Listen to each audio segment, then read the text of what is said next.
The wagon wheels creaked to a stop in front of the small wooden church. Margaret O'Sullivan climbed down slowly, her legs stiff from the long journey. Dust covered her dark blue dress, and her hair had come loose from its careful bun. She looked around the small frontier town of Willow Creek, Missouri. This was supposed to be her new home. The letter in her pocket had promised a new life. Thomas Brennan had written to her 3 months ago, asking her to come west as his bride. He described a growing town, fertile land, and a future full of hope. Margaret had sold everything she owned back in Pennsylvania to pay for the journey. But Thomas Brennan was dead. The preacher, a thin man with kind eyes, broke the news gently. The fever took him 2 weeks ago along with 6 other folks in town. "I'm sorry you came all this way for nothing, miss." Margaret stared at him, feeling her world crumble. She had no family left back east, no money for the return journey, no plan for what to do next. "There might be work," the preacher's wife said softly. "Mrs. Henderson needs help with sewing. It doesn't pay much, but it's honest work." So Margaret stayed. She rented a tiny room above the general store and spent her days mending clothes, making dresses and trying to build a life in a place that felt foreign and unwelcoming. The first year wasn't so bad. People were polite enough. Some of the unmarried men even called on her. Jake Morrison, who ran the lumber mill, brought her flowers twice. William Foster, whose wife had died in childbirth, asked her to walk with him after church. But no proposals came. Margaret tried to be a good woman. She went to church every Sunday, helped with the church socials, and never spoke out of turn. She kept her room clean and her reputation spotless. She waited patiently for someone to choose her. The second year brought more disappointment. Jake Morrison married the banker's daughter instead. William Foster found himself a younger bride from Kansas City. One by one, the available men in town found wives, but none chose Margaret. It was Mrs. Hartwell who first spoke the cruel words out loud. Margaret was at the general store buying thread when she overheard the conversation. Mrs. Hartwell was the mayor's wife, a large woman who considered herself the moral guardian of the town. "It's not natural," Mrs. Hartwell was saying to her circle of friends. 3 years she's been here. 3 years of men courting her, and not a single child to show for it. Not even a pregnancy that didn't take. "Maybe she's just particular," suggested Mrs. Chen, the doctor's wife. "Particular?" Mrs. Hartwell snorted. "No, there's something wrong with that one. Barren as a salt field, mark my words. God doesn't bless everyone with the gift of motherhood." Margaret's hand shook as she counted out coins for her thread. She wanted to defend herself, to explain that no man had actually proposed, that there had been no opportunity for children, but she knew it wouldn't matter. The damage was done. Word spread quickly in a small town. Within a week, everyone seemed to know about Mrs. Hartwell's pronouncement. The women looked at Margaret with pity or suspicion. The men stopped tipping their hats when she walked by. The church ladies stopped asking for her help with the children's Sunday school. "We need someone who understands little ones," they said, not meeting her eyes. Even her work began to dry up. Women found excuses to take their sewing elsewhere. "My sister can do it cheaper," they'd say, or "I've decided to do it myself." Margaret grew thinner and more isolated. She spent her evenings alone in her small room, listening to the sounds of families below. Children laughing, couples talking, the ordinary sounds of normal life that seemed forever out of her reach. Old Doc Peterson was the only person who still treated her with kindness. He was getting on in years, and his eyesight wasn't what it used to be. Sometimes he asked Margaret to help him read his medical books or organize his supplies. "Don't listen to that Hartwell woman," he told her one afternoon as they sorted through bottles of medicine. "She thinks she knows everything about everyone, but she doesn't know anything about medicine. There could be 100 reasons why a woman doesn't have children. Most of them have nothing to do with the woman herself." Margaret looked up from the bottle she was labeling. "What do you mean?" Doc Peterson adjusted his spectacles. "Well, for one thing, a woman has to be married to have children properly. And married means more than just a ceremony. It means—" He coughed, embarrassed to discuss such matters with an unmarried woman. "It means things have to happen in the right way, At the right time. Margaret felt her cheeks burn, but she understood. The men who had courted her had been gentlemen. They had never even kissed her properly, let alone anything more intimate. And even when everything happens right, Doc Peterson continued, sometimes it just takes time. My own wife, God rest her soul, didn't have our first child until we'd been married 4 years. But try telling that to busybodies like Edith Hartwell. His words gave Margaret some comfort, but they couldn't change what was happening to her in town. By her 3rd year in Willow Creek, she was barely surviving. Her savings were gone. She could afford her room for only 2 more weeks. The final blow came on a cold Sunday morning in February. Margaret arrived at church to find her usual pew occupied. She looked for another seat, but somehow every pew seemed full. She stood at the back of the church, feeling the eyes on her, hearing the whispers. After the service, Preacher Williams pulled her aside. His kind eyes looked troubled. "Margaret, I need to speak with you about something difficult," he said. "Some of the church members have come to me with concerns." Margaret's heart sank. "What kind of concerns?" They worry that your presence might be discouraging to the younger women, that seeing your situation might make them afraid." "Afraid of what?" The preacher struggled with his words. "Afraid that marriage might not, that God might not bless them with children." Margaret stared at him. "You want me to stop coming to church?" "Not stop," he said quickly. "Maybe just attend the earlier service, when fewer people are there."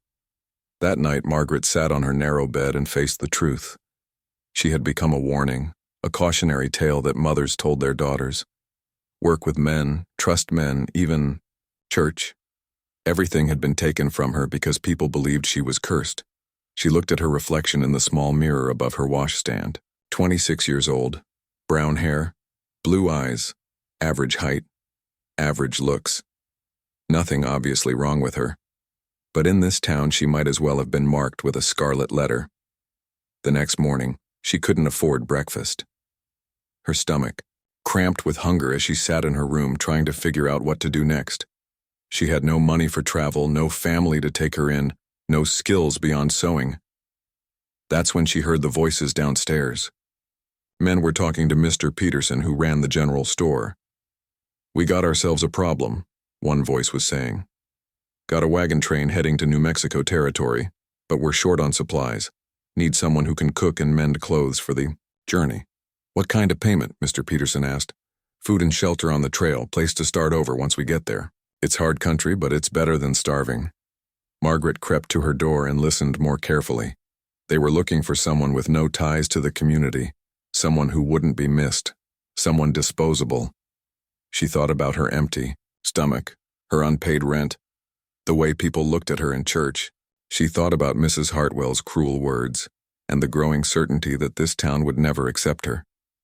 Maybe it was time to disappear. Margaret opened her door and walked downstairs. The 2 men looked up in surprise. They were rough-looking, with sun-weathered faces and worn clothes. "I heard you need someone for your wagon train," she said, trying to keep her voice steady. The men exchanged glances.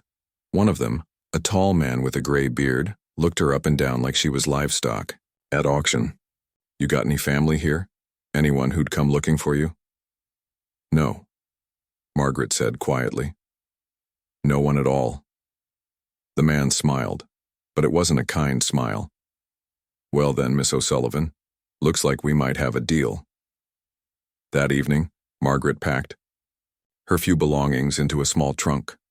She left most of her dresses behind, keeping only the most practical ones. She wrapped her mother's silver locket carefully in a handkerchief and put it in her pocket.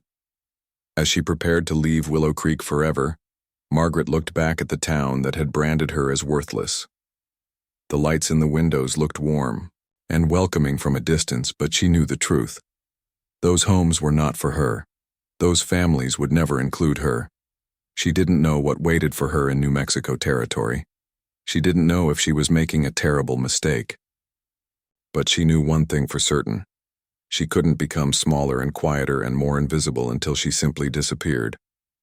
If she was going to disappear anyway, She might as well do it on her own terms. The next morning, as the sun rose over the Missouri plains, Margaret climbed onto the wagon that would carry her away from everything she'd ever known. The men barely spoke to her, treating her like just another piece of cargo they were hauling west.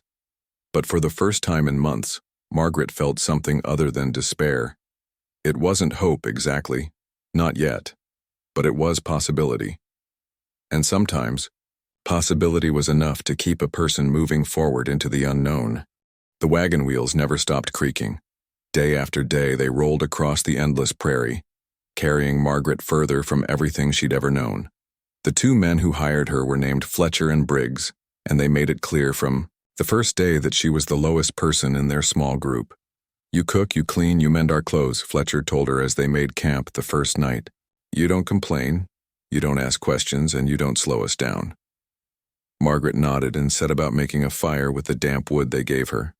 Her hands were soft from 3 years of delicate sewing work, and the rough bark cut her palms. But she didn't complain. The first week was the hardest.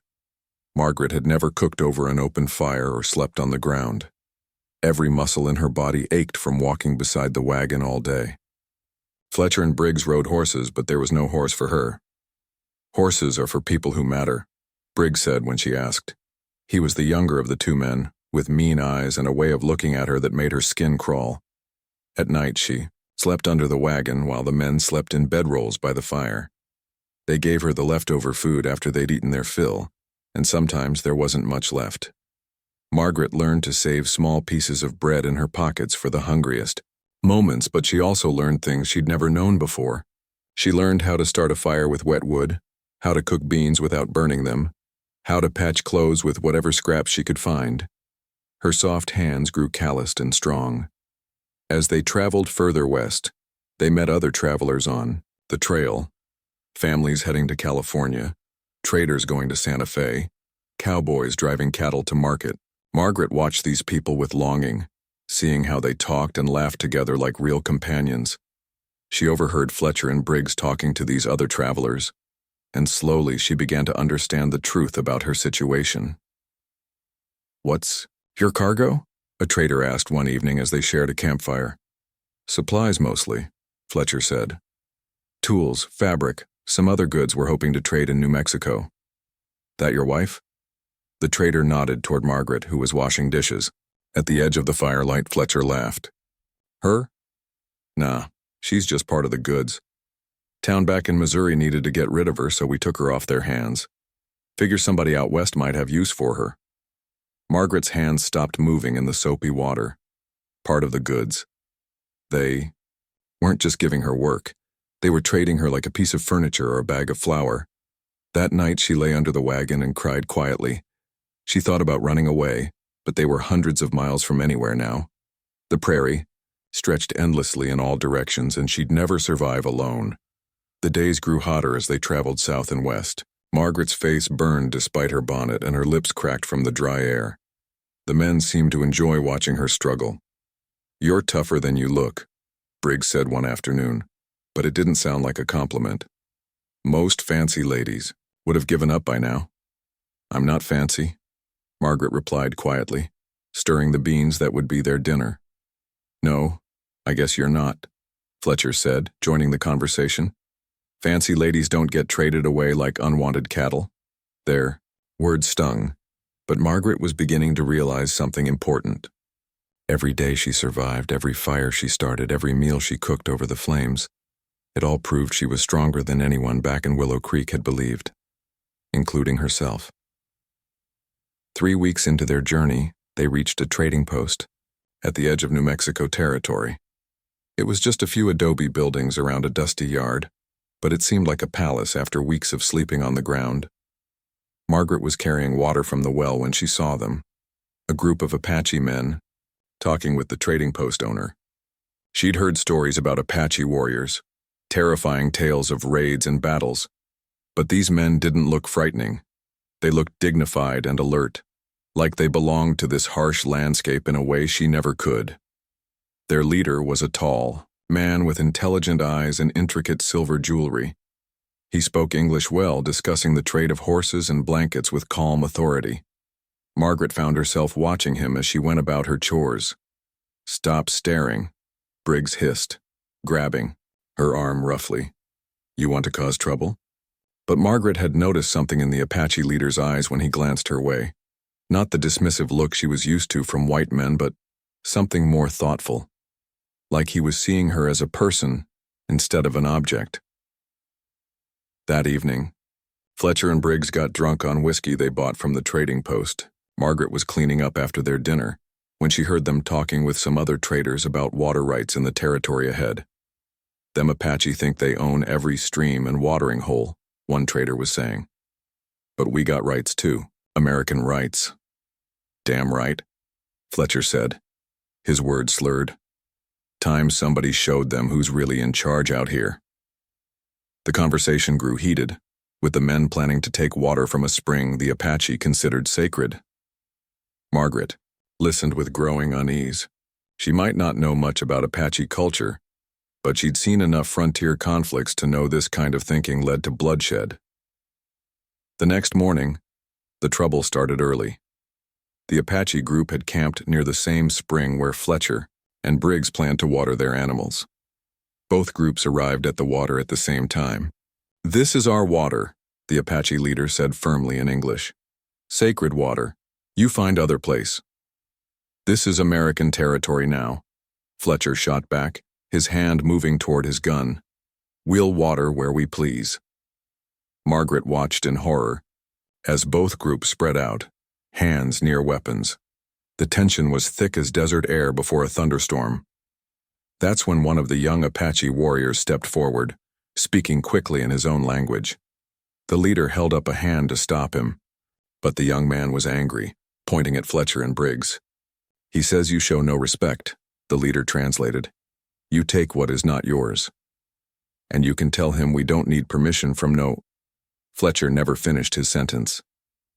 The young warrior moved faster than Margaret would have thought possible, striking Fletcher across the face and sending him tumbling toward the spring. Guns came out on both sides. Margaret saw Fletcher raising his pistol toward the young Apache man, and something inside her snapped. Without thinking, she ran forward and threw herself between the two groups. "Stop," she shouted. "Just stop." A gunshot rang out. Margaret felt a burning pain in her shoulder and realized Fletcher had fired anyway, hitting her instead of his intended target. Everything happened very fast after that. Margaret collapsed by the spring, blood seeping through her dress. The Apache leader shouted something in his language, and suddenly his warriors had disarmed Fletcher and Briggs without firing another shot. Margaret lay on the ground, watching the sky spin above her. She could hear arguing in two languages, but the words seemed far away. Then the Apache leader was kneeling beside her, examining her wound with gentle hands. "You are foolish, woman," he said quietly. "Also, brave woman." He spoke to one of his men who brought water and clean cloth. As he cleaned her wound, Margaret looked into his face. His eyes were kind but tired, like someone who had seen too much violence. "Why you do this?" he asked. "These men, they treat you bad. I see how they treat you." Margaret tried to sit up, wincing at the pain in her shoulder. "I don't know," she said honestly. "It just seemed wrong. All of it seemed wrong." The Apache leader studied her face for a long moment. Then he turned and spoke to Fletcher and Briggs, who were being held at gunpoint by two Apache warriors. "You go now," he told them in English. "Leave woman here, she need healing." "She's our property," Fletcher protested. "We paid good money to bring her west." The Apache leader's eyes hardened. "No person is property. You go, or you don't go anywhere, ever again." Fletcher and Briggs looked around at the Apache warriors, then at Margaret bleeding by the spring. They were outnumbered and outgunned. "Keep her then," Briggs spat. "She's more trouble than she's worth anyway." Margaret watched them gather their belongings and ride away, taking their wagon and supplies with them. They left her with nothing but the clothes on her back and a wounded shoulder. As their dust disappeared over the horizon, Margaret realized she should have been terrified. She was alone with Apache warriors in the middle of nowhere, injured and helpless.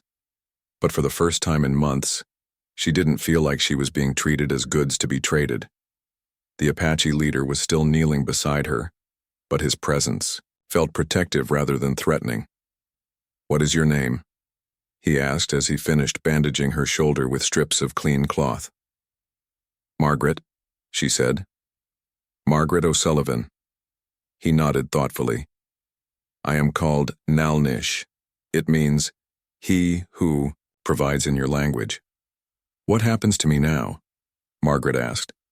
Nalnish looked toward the sacred spring, then back at her. "Now you heal," he said simply. "Then we see what the spirits have planned."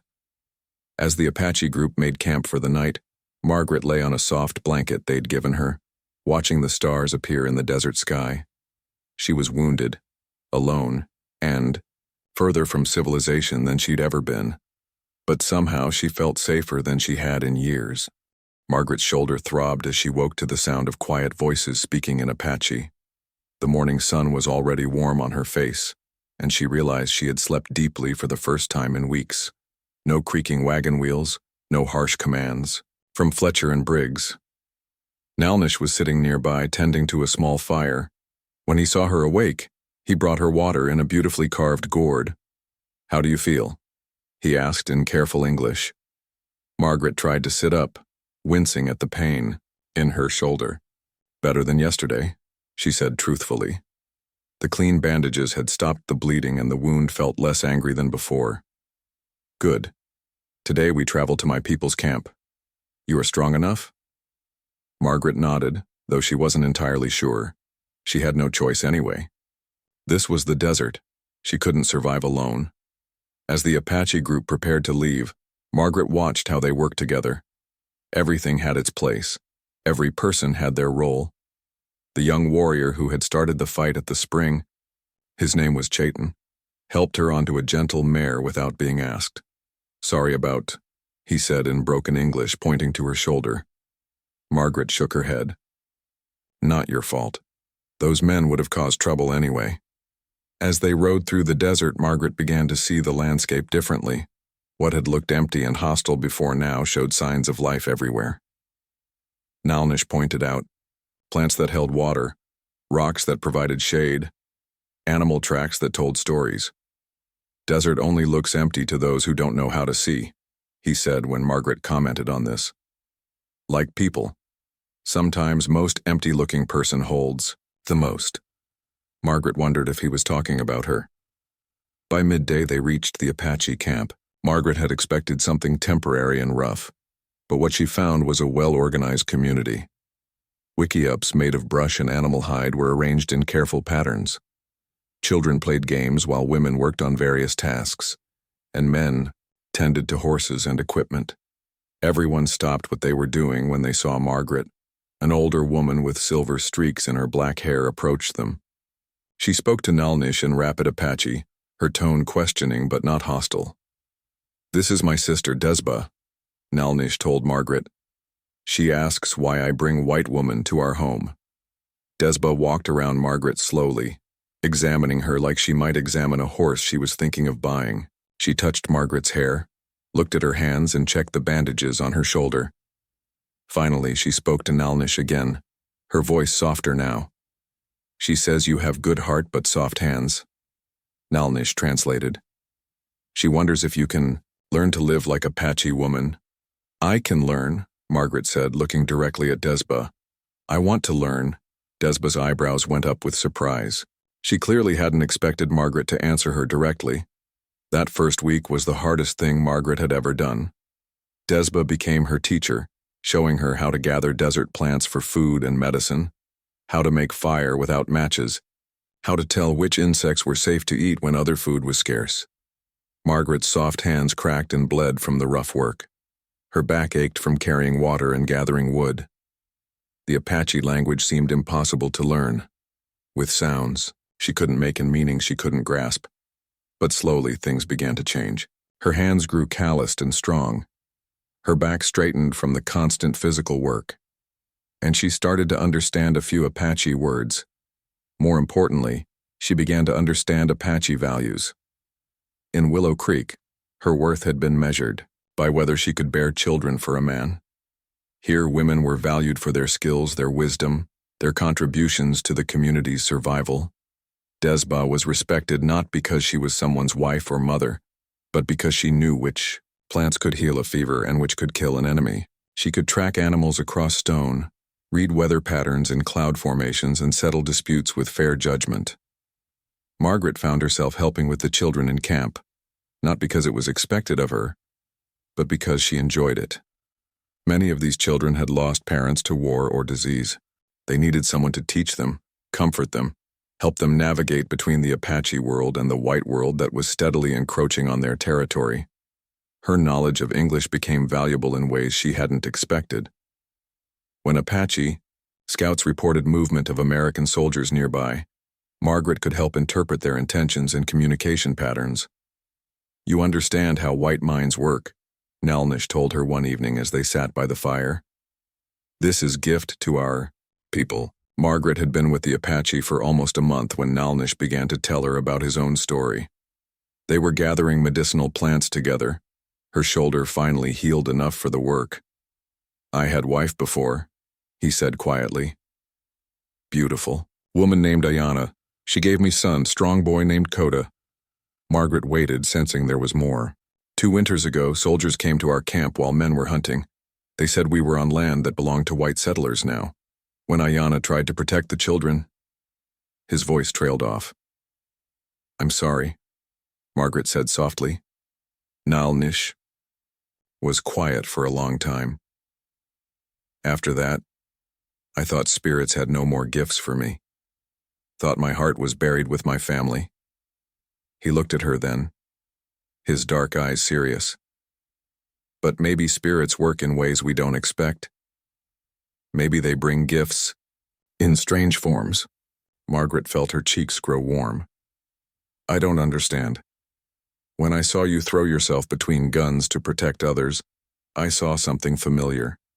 Same spirit that made Ayana protect children. Same heart that makes good mother. But I'm not a mother," Margaret said, the old shame creeping into her voice. "Back in Missouri, they said I was barren, cursed." Nalnish stopped walking and turned to face her. "What makes mother? Just giving birth?" Margaret frowned. "Well, yes." "Then what about Desba? She never had children from her body. But she has mothered dozen orphans, taught them to survive, to be strong. Is she not mother?" Margaret thought about this. She had watched Desba with the children in camp, seen how they ran to her with their problems, how she comforted them and guided them with infinite patience. "And what about you?" Nalnish continued. "I watch you with children here. You teach them your language, help them understand white man's ways. You comfort little ones when they cry for parents who are gone. You protect them when danger comes. How is this not being mother?" For the first time since those cruel words in Willow Creek, Margaret began to wonder if maybe the problem hadn't been with her. Maybe the problem had been with how people defined motherhood. That night, as she lay in the wickiup Desba had given her, Margaret thought about her time with the Apache. She was stronger now, both physically and in her spirit. She could start fires, find food, treat wounds, speak enough Apache to communicate basic needs. More than that, she felt valued here, not for what she couldn't do, but for what she could do. Not for what her body might or might not be able to produce, but for who she was as a person. She thought about Nalnish's words about gifts coming in strange forms. Maybe her journey from Missouri hadn't been about finding a husband and having biological children. Maybe it had been about finding a different kind of family, a different way to nurture and protect others. A few days later, Nalnish asked her to walk with him to a high place overlooking the desert. The sun was setting, painting the landscape in shades of gold and red. "I have a question for you," he said as they sat on the warm rocks. Margaret waited, her heart beating faster. Winter comes soon. Apache people must move to protected places. You can come with us, become part of our family, learn our ways fully, or... He paused. "There is trading post 3 days' ride from here. White people there. I can take you there if you want to return to your own kind." Margaret looked out over the desert landscape that had once seemed so foreign and frightening. Now she could read the signs of life everywhere, the plants that held water, the places where animals sheltered, the patterns of wind and weather that meant survival. "If I stay," she said quietly. "What would that mean?" "Would mean you are Apache woman. Would mean children in camp are your children. Would mean when danger comes we protect each other. Would mean—" He took a deep breath. "Would mean I ask you to be my wife, to help me rebuild family that was broken." Margaret's breath caught. In all her years of waiting for proposals in Willow Creek, she had never imagined one like this. Not an offer to make her someone's property, but an invitation to become part of something larger than herself. "I don't know if I can be good Apache wife," she said honestly. Nelnish smiled, the first truly happy expression she'd seen on his face. "You already are good Apache woman. Rest we can learn together." Margaret thought about Fletcher and Briggs, who had treated her like cargo to be traded. She thought about Mrs. Hartwell and the people of Willow Creek, who had branded her as defective goods. Then she looked at Nelnish, who saw strength where others had seen weakness, who valued her heart more than her ability to bear children, who offered her not just marriage but true partnership. "Yes," she said simply, "I choose to stay." As the stars appeared in the desert sky, Margaret realized she had finally found her home. Not a place on a map, but a people who saw her true worth. Not the family she had dreamed of as a young woman, but the family her heart had been searching for all along. The Apache wedding ceremony was nothing like what Margaret had imagined as a young woman in Pennsylvania. There was no white dress, no church, no rings exchanged in front of a preacher. Instead, as the sun set over the desert, the entire Apache community gathered in a circle under the stars. Desba had helped Margaret prepare, weaving small silver ornaments into her hair and painting traditional symbols on her cheeks with natural pigments.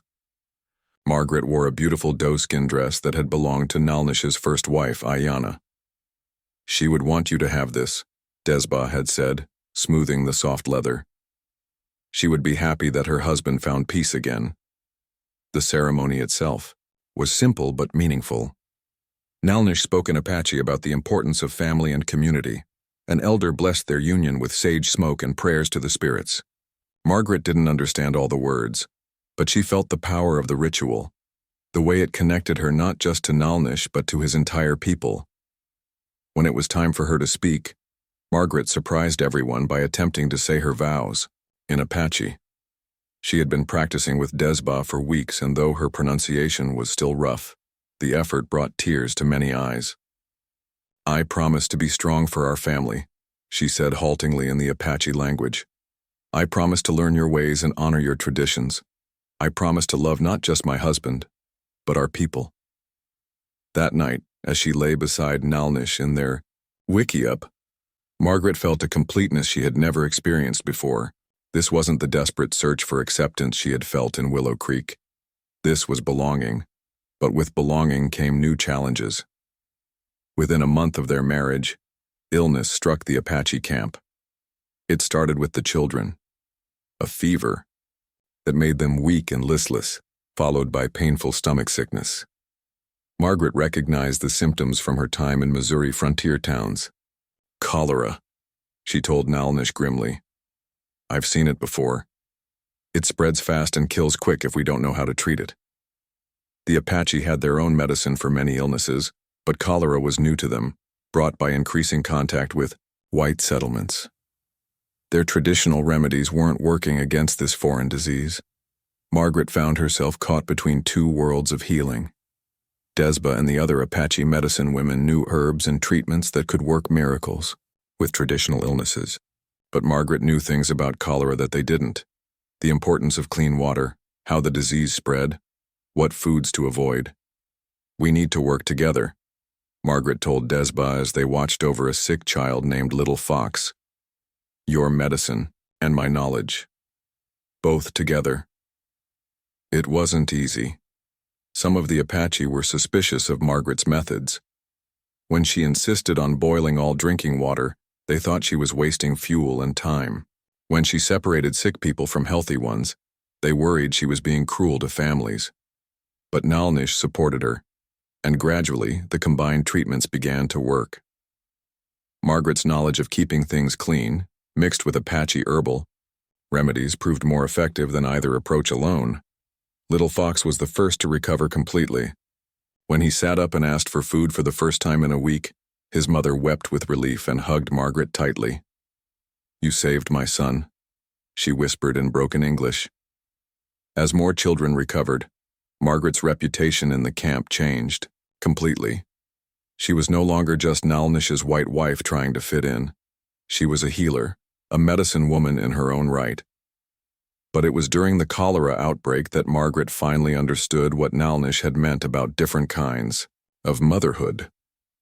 There was a little girl named Sitlali whose parents had died in a cavalry raid the previous year. She had been living with various families in the camp, but she was still withdrawn and sad, rarely speaking or playing with other children. When Sitlali got sick with cholera, she was terrified. She cried constantly and refused to take medicine, even from Desba, who had been caring for her. Margaret sat with the frightened child through 3 long nights, holding her when she was scared, cleaning her when she was sick, singing half-remembered lullabies from her own childhood. Gradually, Kitlali began to trust her. On the 4th morning, when Kitlali's fever finally broke, she looked up at Margaret with big dark eyes and said something in Apache. "What did she say?" Margaret asked Desba, who had been watching from across the wiki-up. Desba's eyes were bright with tears. "She said, 'Mama,' she called you Mama." From that day forward, Sitlali rarely left Margaret's side. She helped Margaret gather herbs, learned English words from her, and slept curled up against Margaret's shoulder like a small animal seeking warmth and protection. Other orphaned children in the camp began gravitating toward Margaret too. They sensed something in her, a bottomless capacity for nurturing, patience that never seemed to run out, gentle strength that made them feel safe. One evening, as Margaret was teaching a group of children to write their names in English, Nalnish sat down beside her. "Do you know what they call you?" he asked, watching as she guided little hands holding charcoal sticks. "What?" "Ima Bidzil. It means Mother Strong. They gave you Apache name without being asked." Margaret looked around at the children, focused on their writing. Little Fox, who she had helped save from cholera, Sitlali, who now followed her everywhere, Yaji, whose father was often away on hunting trips, Ayana, named for Nalnish's first wife, whose mother had died giving birth to her. These children weren't born from her body, but they were hers in every way that mattered. They came to her with scraped knees and bad dreams. They looked to her for guidance and comfort. They trusted her to keep them safe. "I understand now," Margaret said quietly to Nalnish. "What you meant about being a mother." Nalnish nodded. "White people think making babies is only way to make family. Apache know better. Family is who you choose to love and protect. Children are who you raise and teach, not just who you birth." That night, as Margaret lay listening to the desert wind, she thought about the woman she had been in Willow Creek. That Margaret had measured her worth by what other people said about her, had let cruel words define her entire sense of self. But this Margaret, Ima Bidzil, Mother Strong, knew better. She knew that the people in Willow Creek had been wrong about almost everything that mattered. They had judged her by the narrowest possible definition of womanhood, never seeing her capacity for courage, learning, or love. She thought about Mrs. Hartwell's cruel words. Barren as a salt field. If that woman could see her now, surrounded by children who called her mother, respected by an entire community for her healing skills, valued by a husband who saw her true worth, what would she say then? But Margaret realized she didn't care what Mrs. Hartwell would say. That woman's opinion had no power over her anymore. A few weeks later, Margaret was gathering medicinal plants with Desba when her Apache sister asked her a direct question. "Are you sad you have no babies from your body?" Margaret considered this carefully. A year ago, the question would have brought tears and shame. Now she felt only a quiet certainty. "Sometimes I wonder what it would be like," she said honestly. "But then I think about Sitlali learning to read, or Little Fox bringing me flowers he picked, or Yaji asking me to tell stories about the world beyond the desert." I think about all the children I've helped heal, all the young ones I've taught. How could I be sad about that? Desba nodded approvingly. Good answer. Wise answer. Besides, Margaret continued, Nalnish and we've talked about it. If the spirits bless us with a child from our bodies, we would be grateful.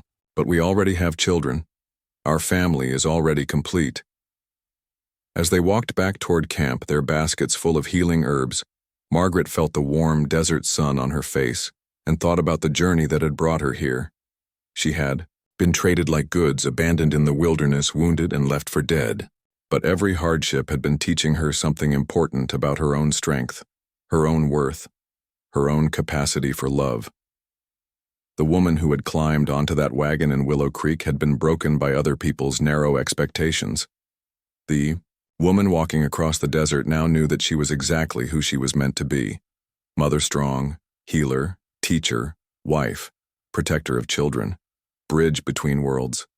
Everything she was supposed to be, and more than she had ever imagined possible. 2 years had passed since Margaret became Imabedzil, and her life had taken on rhythms she never could have imagined back in Missouri. The Apache camp moved with the seasons, following water and game, avoiding the increasing presence of American soldiers in the territory. Margaret had become more than just Nalnish's wife. She was the bridge between her Apache family and the changing world around them. Her knowledge of English and white customs made her invaluable when traders, settlers, or government officials needed to communicate with the Apache. But it was her role as a mother that brought her the greatest joy and purpose. Little Titlali, now 8 years old, had grown into a bright, curious child who spoke both Apache and English fluently. She helped Margaret teach the younger children, and her quick mind soaked up everything from traditional Apache skills to reading and writing. Tell us the story about the place with many buildings, Titlali said one evening, as the children gathered around Margaret's fire. This had become their routine. Stories before sleep, some from Apache tradition that Desba had taught her, others from Margaret's memories of the wider world. Margaret smiled and began describing cities she had only heard about but never seen, places like St. Louis and New Orleans, where buildings reached toward the sky and thousands of people lived close together. Why would people want to live so crowded? Asked Little Fox, now a sturdy boy of 10 who could track rabbits across stone. Maybe they feel safe in groups, Margaret suggested. Different people find safety in different ways. These conversations weren't just entertainment. Margaret was preparing the children for a world that was changing rapidly around them. American settlers were pushing further west every year, and the Apache would need to navigate this new reality. Her reputation as a healer had spread beyond their own camp. Other Apache groups sometimes traveled long distances to seek her help, especially with illnesses that came from contact with white settlements. Margaret's combination of frontier medicine knowledge and traditional Apache remedies had proven remarkably effective. One spring morning, a messenger arrived with urgent news. A group of Mexican ranchers to the south were having conflicts with Apache bands over cattle and water rights.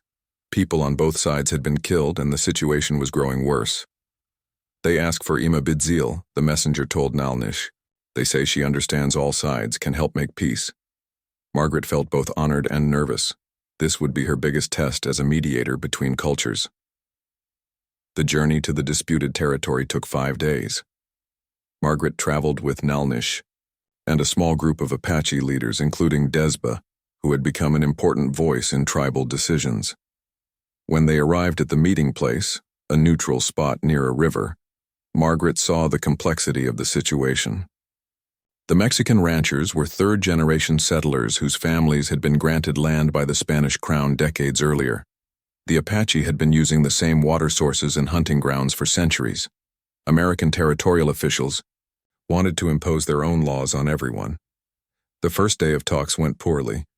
Each group spoke past the others, focusing on their grievances without hearing the underlying needs.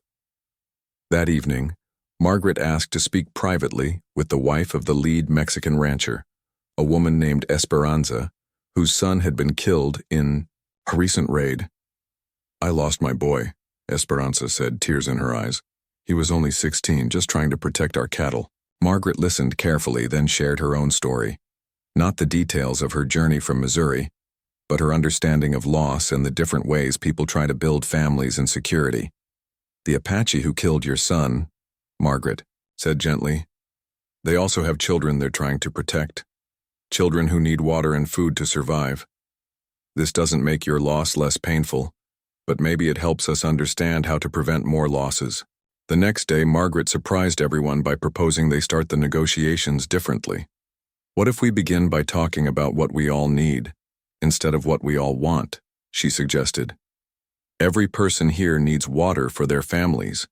Every person here needs their children to be safe. Every person here needs a way to live without constant fear." Slowly, a different kind of conversation began. The Mexican ranchers needed their cattle to have access to water, but they didn't need exclusive control of every water source. The Apache needed hunting grounds and seasonal camps, but they could work around grazing areas if they knew where boundaries were. Margaret's ability to translate not just languages but concepts became crucial. When the Apache elder spoke about the spiritual significance of certain places, Margaret helped the Mexican ranchers understand this wasn't superstition, but a deep cultural value that deserved respect. When the ranchers explained about investment and financial obligations to distant creditors, Margaret helped the Apache understand the economic pressures that drove some of the ranchers' decisions. After 3 days of careful negotiation, they reached an agreement that surprised everyone. With its fairness, shared water sources, seasonal boundaries that respected both Apache traditions and ranching needs, and a system for resolving future disputes without violence. But more importantly, Margaret had established herself as someone both sides trusted, a rare bridge between cultures in an increasingly divided territory. Word of the successful negotiations spread quickly. Over the next year, Margaret found herself called to mediate other conflicts, disputes between different Apache bands, problems between American settlers and Mexican communities, misunderstandings between traders and tribal groups. Each situation taught her more about the complex web of relationships that made up the Southwest Territory. She began to see patterns in the conflicts, ways that fear and misunderstanding escalated into violence that hurt everyone. Meanwhile, her family continued to grow. Not through pregnancy. The spirits had not blessed her and Nalnish with biological children, but through the steady stream of orphaned or abandoned children who found their way to her care. There was Joaquin, a Mexican boy whose parents had died in a cholera outbreak, who had been wandering alone in the desert until Apache hunters found him. There was Ayana the younger, a mixed Apache-Mexican girl rejected by both communities until Margaret took her in. There were twin Apache boys whose father had been killed by soldiers and whose mother died of grief. Margaret's wiki-up became the largest in the camp, expanded again and again to accommodate her growing family. Nalnish joked that he was married to the mother of half the territory. "Good thing I have strong back," he would say, watching Margaret organize lessons for a dozen children of various ages and backgrounds. The children who grew up in Margaret's care became living examples of what was possible when different cultures worked together instead of fighting each other. They spoke multiple languages, understood various customs, and carried skills from different traditions. Sitlali, now 12, could track game like an Apache warrior, read and write in 3 languages, and negotiate trades with the shrewdness of an experienced merchant. Little Fox had learned metalworking from a Mexican craftsman, traditional Apache hunting techniques from Nalnish, and mathematics from Margaret. These children became bridges themselves, helping their communities understand each other in ways that adults often couldn't manage. But Margaret's greatest test came in the 3rd year of her marriage, when a familiar face appeared at a trading post where she was buying supplies. Mrs. Hartwell, the woman who had branded her as barren and worthless, who had convinced an entire town that Margaret was cursed. The older woman didn't recognize Margaret at first.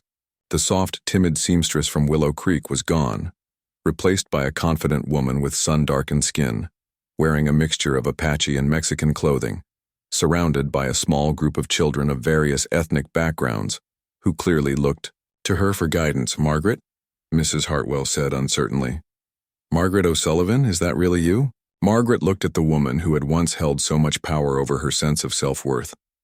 Mrs. Hartwell looked older, more worn, and somehow smaller than Margaret remembered. "Yes," Margaret said simply.